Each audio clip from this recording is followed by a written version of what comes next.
국민의 정서에 부합하지 않는 점 상당히 송구스럽게 생각을 합니다.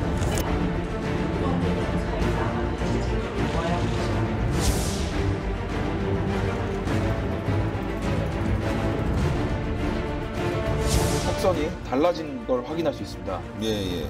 이거 이제 이래서 복톡스를 맞은 것이 아니냐.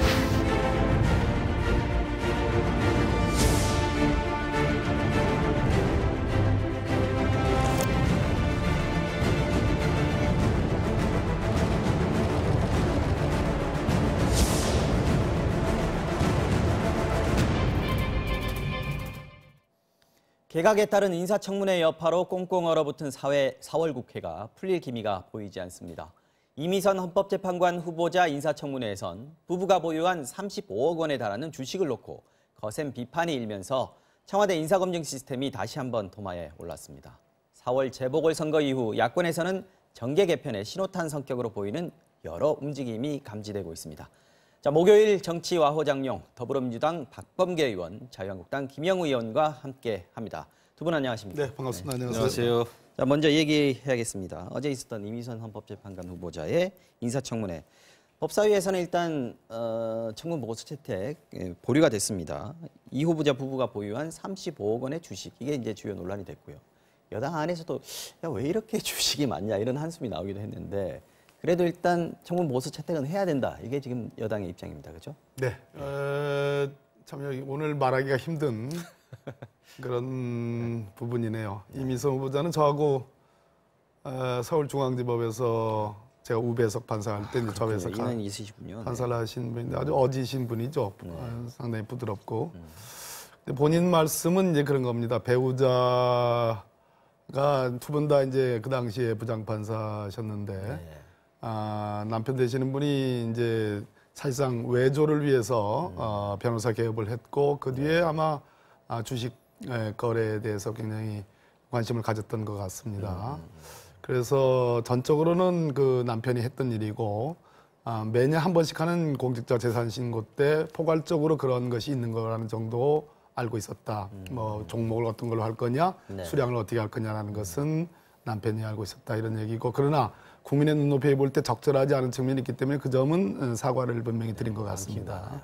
그런 측면에서 뭐 청와대도 여론을 좀 봐야 된다고 했듯이 일단은 청문보고 심사보고서 채택을 추진하겠지만 현재로서는 충분히 국민께 설명할 수 있는, 해명할 수 있는 부분이 있으면 하는 것이 먼저라고 봅니다. 네, 아직 결정은 되지 않았습니다만 아직까지 좀 고려할 부분들이 좀 있다. 예, 여권 내에서도 좀 그렇게 보고 계시는군요. 후보자가 어제 뭐 청문회 내내 송구스럽다는 얘기 많이 했고 만약에 들어가게 되면 헌법재판관이 되면은 주식을 매각하겠다 이런 얘기까지 했습니다. 그런데 나경원 원내대표 같은 경우에는 이미선 후보자까지 현재 재판관으로 임명을 하게 되면 전면전이다 이렇게 얘기를 했습니다. 어떤 입장입니까? 참 엄청납니다. 사실 지난주에는 이제 국무위원들, 장관 후보자들이 부동산 투기 전문가들이었는데 이번 주에는 또 이제 주식 투자자들로 이렇게 바뀌었어요. 그리고 또 이제 지난주까지는 뭐 김의겸 대통령 청와대 대변인은 아내 탓을 하지 않았습니까? 이번에는 또 남편 탓을 하는데 참 굉장히 어처구니가 없다 이런 생각을 합니다. 그런데 모르겠어요. 전 재산이 42억인데 그중에서 83%인 35억이 주식을 가지고 있는데 우리 박범계 의원님도 말씀하셨습니다만은 이제 판사 아닙니까? 네. 판사를 하면서 남편이 했든 뭐 본인이 했든 모르겠습니다. 그런데 본인 이름으로 또 투자한 그 상당한 금액이 있더라고요. 네. 이름만 빌렸는지 모르겠으나 남편이. 그런데 이렇게 재판을 하는 판사 입장에서 이 주식 투자가 정말 부업인지 주업인지 헷갈릴 정도로 35억씩 이렇게 보유하고 있다는 것은 이것은 뭐 국민 정서상 정말 이해할 수가 없고, 특히 중요한 것은요. 주식을 많이 보유하고 있다는 것 자체가 문제 되겠습니까? 하지만 중요한 것은 여기서 35억 가운데 한 24억 원인가요? 얼마가 본인이 재판을 했던 기업과 관련이 있다는 거 아닙니까? 이게 문제입니다. 이게 집중 보유했다. 그렇죠. 이게 문제입니다. 그래서 이것이 정말 사실이라면은 이건 인사청문 대상이 아니라 완전히 수사 대상이죠. 이것은 너무나 중차대한 문제고 또 한 번 이렇게 청와대에서 검증이 잘 안 됐을까? 이제는 정말 누구 탓하기도 싫습니다. 이제 청와대 민정수석 탓하기도 지쳤어요, 저희 야당도. 아, 이제 안 하는 겁니까, 그러면? 아니 뭐 경질하라 해라 아무리 요구해도 경질을 하지 않을 걸 우리가 뻔히 알기 때문에 네. 경질 요구도 이제는 무의미해졌어요. 그런데 국가를 위해서라면 이런 일이 이제 일어나지 말아야 되겠죠. 어쨌든 인사청문회 관련해서 지금 계속해서 이제 문제가 불거지고 사실 두 사람이 또 낙마도 했고요, 이번에. 그래서 인사검증제도 또 인사청문회 제도 자체에 대한 어떤 개선이 필요하다 이런 얘기들이 많이 나오고 있습니다. 지금 대표적으로 나오는 얘기가 그런 거죠. 차라리 국회 인준의 범위를 좀 늘리자. 지금 뭐 국무위원들까지 늘려보자라는 게 하나가 있고요. 이건 아마 헌법 개정이 필요한 거고요.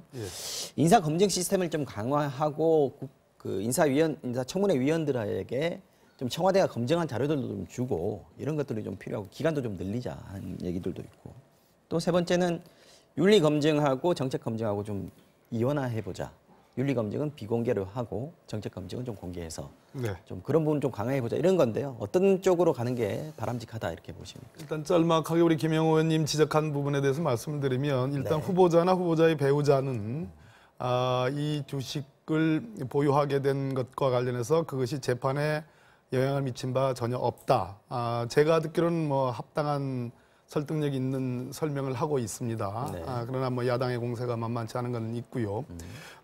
또 하나는 배우자가 변호사로서 로펌의 변호사로서 배우자의 소득은 다 저축을 했고 후보자인 현직 판사가 받는 그 월급은 다 생활비로 소비를 했는데 전부 다 남편의 이름으로 뒀다가 11년도에서 13년도까지 너무 편중된 것 같아가지고 그중에 일부 한 7억 가까운 그런 보유량은 부인의 명의로 지금 후보자의 명의로 한 거다. 중간에 돌려줬다는 그렇습니다. 예, 그렇다는 이제 얘기를 하고 또 재직 중에 업무를 하면서 주식 거래를 할 수는 없습니다. 그는 전혀 불가능한 일이고요. 그래서 그런 오해는 접어달라 이런 말씀을 하고 지금 앵커께서 질문하신 것처럼 인사검증의 시스템 청와대로서도 적어도 이 주식 거래 내용은 다 알았지만 그것이 뭐 내부 정보를 활용한 거냐 그거 아니라는 검증을 했고 뭐 후보자도 그렇게 얘기를 하고 있습니다.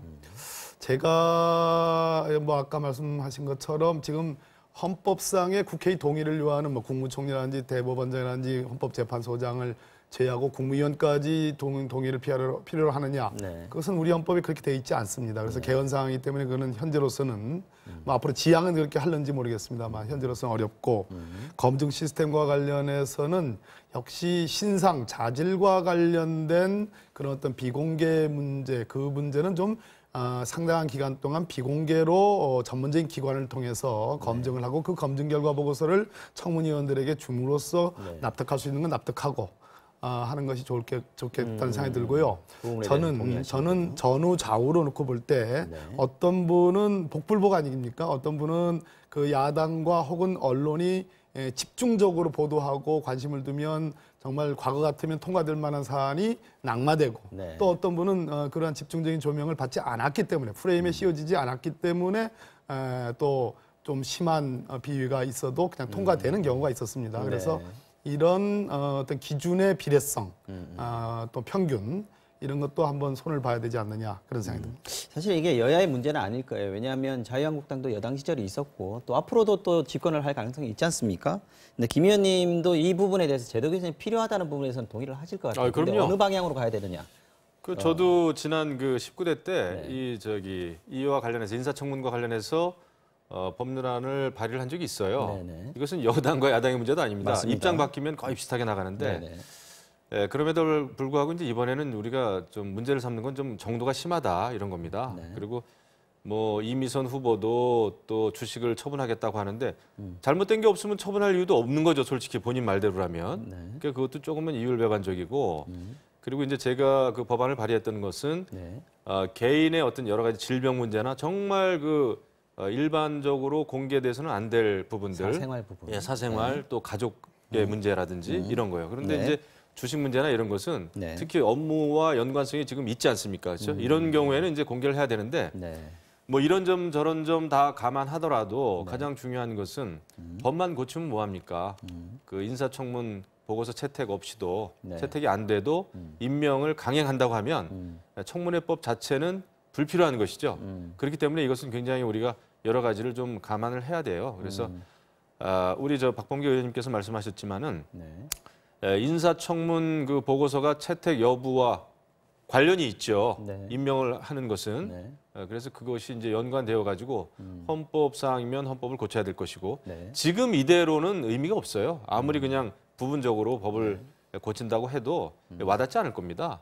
이것은 뭐 저희가 바라는 바도 아니고 지금은 국회에서 인사청문회 하는 것 자체가 실효가 없다라고 실효가 보시는 없죠. 거고요. 그 앞으로 뭐 지난 정부도 개헌이나 이런 마찬가지예요. 쪽에서는 예. 그쪽 방향으로 가야 된다. 그럼요. 저는 지금 정부에서의 문제점만 제가 비판하는 것이 아니고 네. 과거 정부에서도 임명 강행을 했습니다. 근데 지금 정부에서는 이제 집권 그 3년 만에 네. 그 정도가 좀 심해서 그런데 정도의 차이는 있지만 아무튼 지금의 인사청문회 이 과정은 문제가 있어요. 그러면 헌법을 개정해서라도 인준 범위를 넓히자 이런 쪽으로 지금 얘기를 하시는 거죠? 그렇죠. 아니요. 그리고 이것은 청문 보고서가 채택이 안 되면 임명을 못하게 하든지 네. 그다음에 또 임명을 하더라도 인사청문회가 개선이 되더라도 제가 아까 말씀드린 대로 정말 불필요하게 반대를 위한 반대 내지는 가족의 신상 문제 이런 거를 다 그냥 공개하기 때문에 그런 것은 저는 또 어떻게 보면 위헌사항 아니겠습니까? 후보도 근데, 다 권리가 있는 사람들인데. 아까 말씀하셨지만 저희 국무위원회 인사권이라는 게 지금 대통령이 이제 국민에게 위임을 받은 권한으로 이제 임명을 하는 건데 개헌 사항이라고 한다면 이제 인준권을 국회에다 준다 이렇게 되면은 국회의 인사권이 가는 어떤 권력 분산의 어떤 그런 이동의 의미가 좀 있습니다. 이러면 굉장히 좀 중요한 문제가 되는 거예요. 그렇습니다. 그러니까 우리가 뭐 여기서 헌법 논쟁을 뭐 할 너무 일은 깊게 아니지만 가는 거고요. 네. 자유한국당이 얘기하는 것은 뭐 일관성은 있어요. 왜냐하면 자유한국당은 우리나라 헌법을 개헌해서 권력 구조를 내각 책임제 내지는 거기에 준하는 네. 소위 이제 그런 그 제도를 지금 주장하는 거 아니겠습니까? 네. 이원 집정 문제까지는 아닌지 모르겠습니다만 뭐 어쨌든 비슷한 걸 대통령에게 권한이 주장을 해요. 집중돼 있는 걸 좀 분산시키자는 근데, 쪽입니다. 근데 현행 우리 헌법은 대통령 중심제를 취하지만 그러면서도 미국식과는 다른 순수 대통령 중심제가 아닌 권력 분산형 대통령 중심제입니다. 그러나 대통령의 권한 세지요. 그래서 그 표현이 지금 국무위원에 대해서 대통령의 인사권을 기본적으로 네. 그리고 국회의 그래도 의견을 듣고 국민들께 소상히 알린다는 측면에서 3. 그 절충한 형태가 현재의 인사청문회 제도입니다. 그렇기 때문에 현재 인사청문회 제도를 가지고 놓고서 네. 야당이 반대한다고 해서 대통령이 임명해서는 안 된다는 것은 헌법을 잘못 읽고 있는 거거든요. 아까 제가 말씀드렸죠. 이번에 7명의 국무위원 지명을 했는데 그중에 2분이 낙마를 했습니다. 네. 그래도 현행 인사청문회 제도가 쓸모있게 운영이 되고 있기 때문에 그런 효과가 나온 거지요. 그래서 야당은 2분 더 얘기를 하다가 지금 이제 임명이 됐거든요. 그다음에 이제 이미선 재판관 후보 얘기가 나왔는데 이 문제는 뭐 해명할 것이 있으면 해명하고 그리고 처분 말씀하셨는데 네. 전량을 처분한다는 건 저는 의미가 있다고 생각합니다. 왜 그러냐면 재판부에 그러니까 법원의 판사로서 한 개 재판장을 하는 것과 우리나라 9분의 헌법재판관 중에 한 분이 되는 거는 그 권한과 범위가 다르거든요. 그래서 헌법재판관은 모든 영역에 다 영향을 미칠 수 있기 때문에 주식을 갖고 있는 것은 안 됩니다. 근데 주식을 처분한다는 말을 잘못 또 오해하거나 그 왜곡의 여지가 있어요. 주식을 처분한다는 것은 현금화한다는 거예요. 팔아가지고 그 현금을 만든다는 거지. 이게 무슨 주식을 사회에 환원한다는 얘기가 아닙니다. 그래서 이것은 정말 누가 봐도 눈 가리고 아웅이죠. 그리고 지금 그 권력 분산형 대통령제라고 말씀하셨는데 네. 그렇지가 않죠. 저희는 전형적인 대통령제입니다. 권력이 지금 분산되고 있나요? 전혀 그렇지 않습니다. 모든 인사권 다 대통령 정부에 있지 않습니까? 그런 면에서 권력 분산형은 아니다. 이런 말씀을 드립니다. 알겠습니다. 이제 그럼 어쨌든 뭐 그분 재산을 다 뭐 몰수를 해야 되는 겁니까? 그게 아니라 예. 그 예전에 말이죠. 재산의 형성 과정을 예전에 다른 직업 같으면 모르는데 헌법재판소의 재판관 아닙니까? 판사고 예전에 그다음에 그 재산 형성, 특히 주식 재산 형성 과정에 있어서 본인이 담당했던 그 기업의 재판과 관련이 있다면 이것은 도덕적으로 있을 수 없는 일이죠. 주식을 보유하고 있는 건 공직자가 뭐 재판관이라도 마찬가지입니다. 그 점은 저도 인정하죠. 백지 신탁을 하면 돼요. 네. 그 신탁 제도가 다 돼 있습니다. 그러니까 이해 상충을 없애는 제도가 이미 있는데 이미 후보자에 대한 의혹들이 매우 강력하고 국민들로서도 납득하기 어려운 부분들이 있다라는 것을 지금 정서상 알고 있기 때문에 그래서 처분한다는 얘기고 그것은 일단은 상당히 합리적인 얘기고요. 네. 처분 이전에 형성 과정 자체가 수사의 대상이라니까요. 그리고 지금 여당 의원님들도 많이 지금 굉장히 의구심을 갖고 계세요. 이게 비단 야당만의 비판이나 비난이 아닙니다. 그 얘기는 여기까지 하겠습니다. 네, 다음 얘기로 좀 넘어갈게요. 자, 지금 강원도에서 발생한 네. 대형 산불 계기로 해서 이제 소방관들이 워낙 고생을 많이 했고 활약을 또 대단하게 했습니다. 네. 영웅이라는 칭호까지 지금 붙이고 있는데 그래서 소방공무원의 국가직화 이 얘기가 지금 본격적으로 네. 논의의 대상이 되고 있습니다. 청와대 국민청원도 한 20만 명 일찌감치 넘어섰고요. 그렇습니다. 대통령도 지금 7월까지는 네. 좀 시행할 수 있게 해달라 이렇게 얘기를 했는데 그 지금 여당에서는 이게 좀 잘 될 것 같습니까? 어떻게 보십니까? 소방공무원 국가직화는 저도 관여를 했습니다만 문재인 정부가 출범한 2017년 7, 8월에 이미 대통령직 인수위원회 역할을 했던 네. 국정기획자문위원회에서 이미 정해진 로드맵입니다.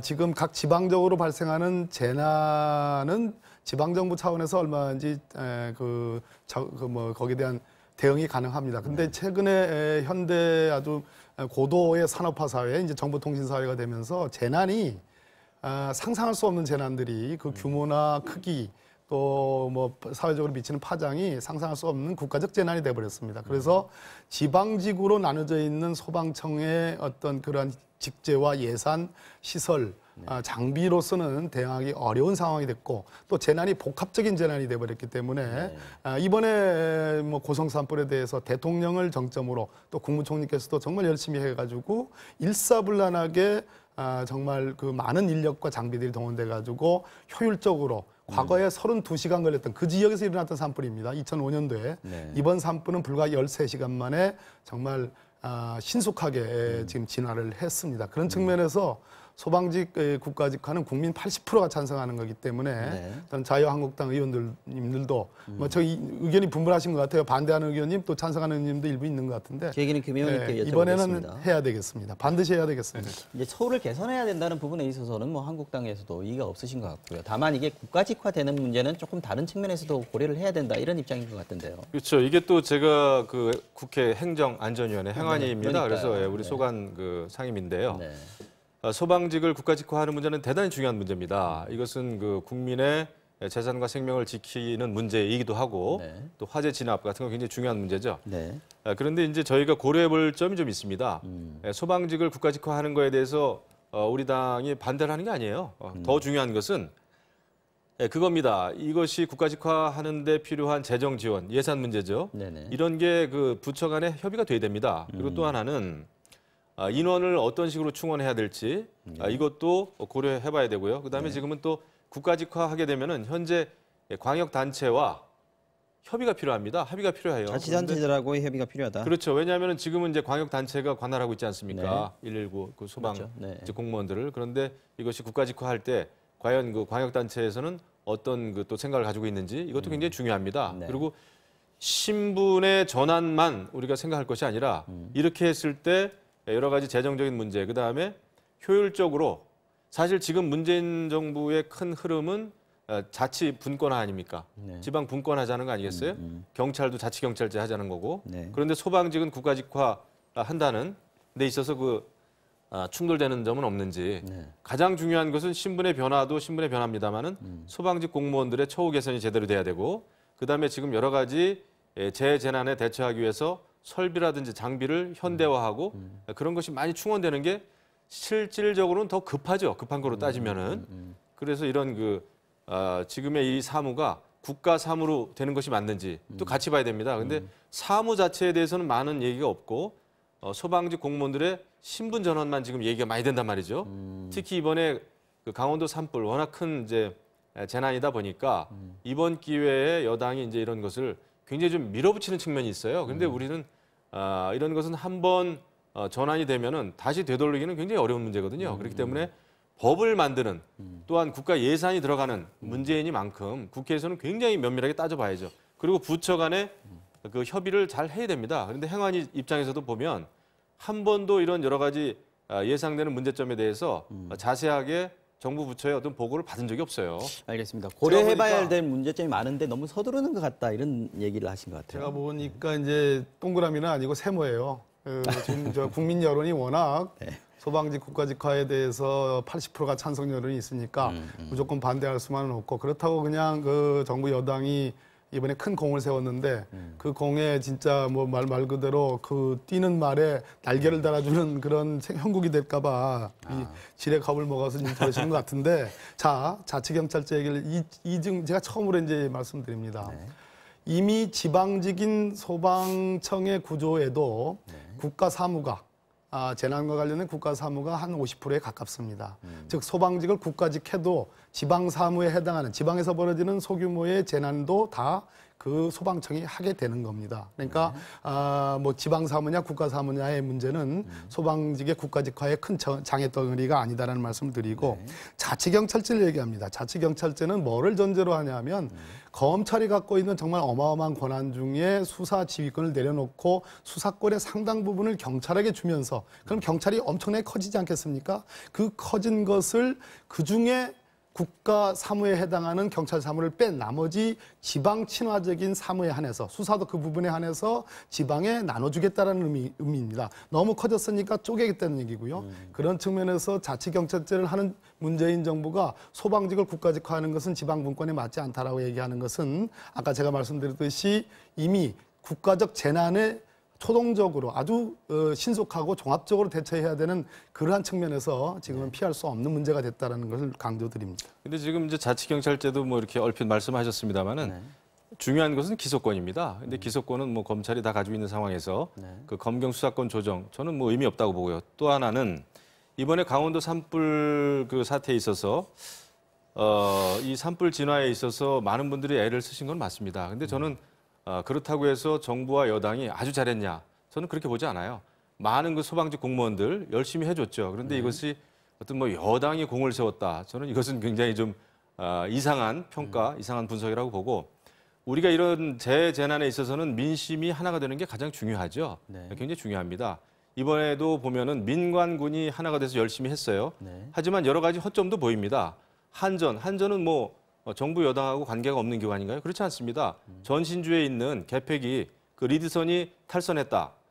지금 그게 강력한 원인으로 지금 추측되는 거 아니겠습니까? 그 한전 그동안 뭐 했나요? 이런 거 다 따져봐야 됩니다. 그런데 이런 사태가 아직도 완전히 끝난 것도 아니에요. 피해 복구해야 되죠. 또 재발 방지 대책 내세워야 되죠. 이런 상황에서 무조건 정부와 여당이 지금 잘했다라고 하는 자화자찬은 굉장히 앞서가는 거다. 그리고 지금도 그 수백 명이 이재민이 발생을 했고 집에 들어가지 못하고 있습니다. 그리고 정말 잘했다면은 그런 산불이 주택에 옮겨 붙는 일이 없었어야 되죠.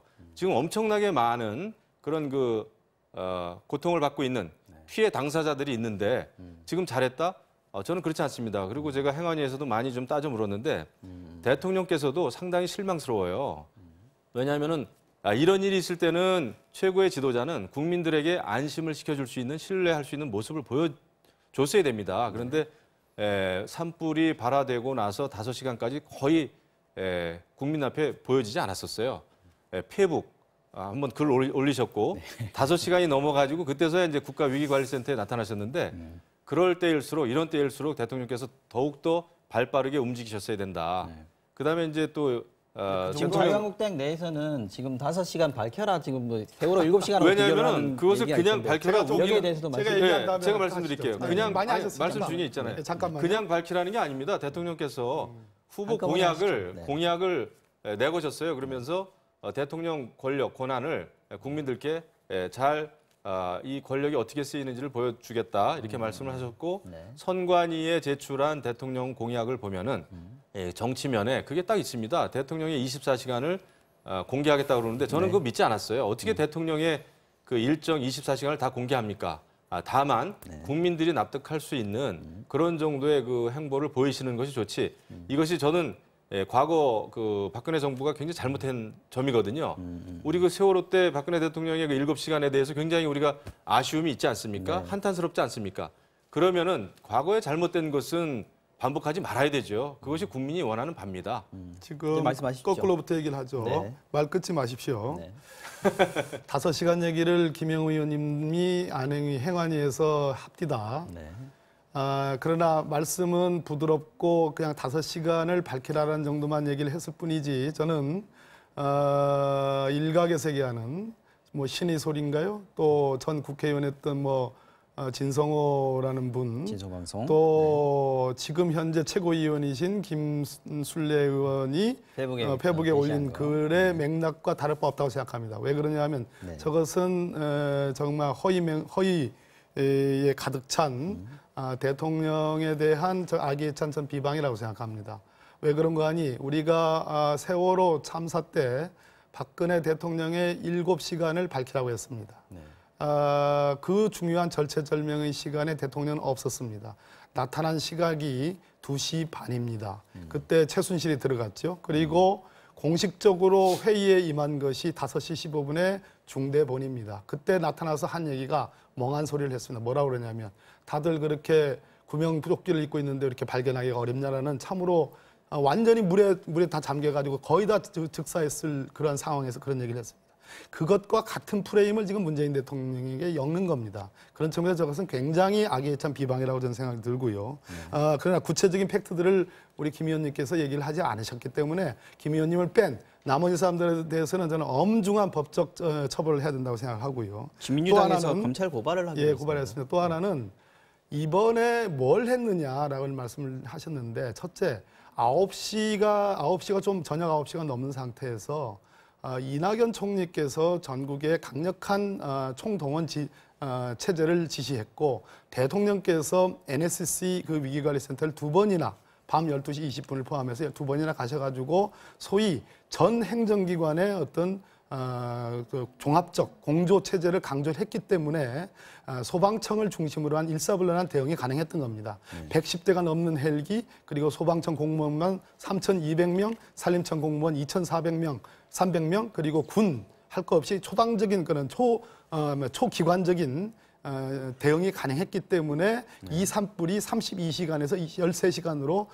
정말 한 분에 돌아가신 그 안타까운 일입니다만 그러한 피해를 최소화하면서 진압을 했었던 겁니다. 그럼에도 불구하고 그것을 폄하하면서 대통령이 5시간을 밝혀라. 술 드셨냐? 무슨 뭐 심지어 보톡스까지 나오는 얘기는 이것은 정말 금도가 한참 지나간 거고요. 왜 대통령의 지지율이 엊그저께 뭐 RN세치라는 건데서 6.5%를 한꺼번에 떼었겠습니까? 정말 이것은 야당의 뭐 일각이긴 합니다만 있을 수 없는 그런 비방에 가까운 것이기 때문에 국민들이 일단 개탄한다고 생각을 합니다. 저는 그렇게 봅니다. 이런 그 재해 재난에 정부가 대처할 때 네. 열심히 잘하는 일은 너무나 중요합니다. 하지만은 제가 TV를 시청하면서 저도 깜짝 놀랐어요. 그렇게 강원도 고성에서 시작한 불이 옮겨 붙고 엄청난 규모다 이거.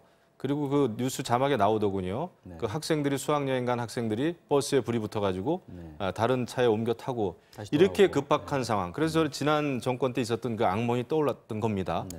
그럼에도 불구하고 KBS 그 재난재해 주간 방송이죠. 네. 방송을 안 하는 거예요. 그래서 제가 MBC에서 정말 KBS 얘기하시면 아니 뭐 저는 뭐 너무 이게 좀 한탄스럽더라고요. 네. 그럼에도 불구하고 이것이 정부에서 대처를 잘했다라고 하는 자화자찬을 할 문제는 아니다 이렇게 생각합니다. 그리고 그게 국민 여론입니다. 대통령께서도 실시간으로 열심히 뉴스를 보셨겠죠. 하지만 국민들이 바라는 것은 이런 때일수록 그 전에 모습을 보여주고 직접 지시가 있었다면 얼마나 좋겠습니까? 그런데 그 청와대 부대변인이라고 하는 부대변인이 그냥 지금 열심히 뭐 하고 있다. 국가위기관리센터가 운영 중이다. 그다음에 또 비슷한 시각에는 그 꽃놀이 사진이 청와대 인스타그램에 막 올라오고 이러지 않았습니까? 그거 봤을 네. 때는 네. 굉장히 좀 아쉽다. 이런 때일수록 사실, 최고의 지도자가 좀 더 신뢰가 가는 모습을 보이면 국민이 하나가 되는 거 아니겠습니까? 알겠습니다. 저는 더 잘해주셨으면 좋겠다라고 하는 바람에서 말씀드리는 거지 이것을 정말 가짜 뉴스를 만들어가지고 무슨 숙취다, 보톡스다 이거는 아니죠. 제가 아무리 생각해도. 네. 그 말씀까지 듣겠습니다. 지금 뭐 재난이 나면은 아무 피해가 없으면 가장 좋겠습니다만은 가장 중요한 부분은 최소화하는 거 아니겠습니까? 그런 부분에서 지금 이제 여론이 그래도 잘했다는 것이었던 것 같고 그리고 김영우 의원 말씀하신 대로 앞으로 또 더 잘하자라는 측면에서 지금 말씀해 주신 거라고 이해를 하고 그럼요. 넘어가면 되지 않을까. 한전이나 이런 그 공공기관에 대해서는 굉장한 그 조사가 좀 이루어져야 됩니다. 사실은 알겠습니다. 그냥 넘어갈 일은 김 아니에요. 의원님은 뭐 막말한 건 아니라고 평가합니다. 예. 그러나 엎어치나 막말하지 매치나 다 같은 연속선상에 있는 말씀이기 때문에 지금 우리 김 원장 앵커께서 지적하신 것처럼 성장경입니다. 죄송합니다. KBS 가셨습니다.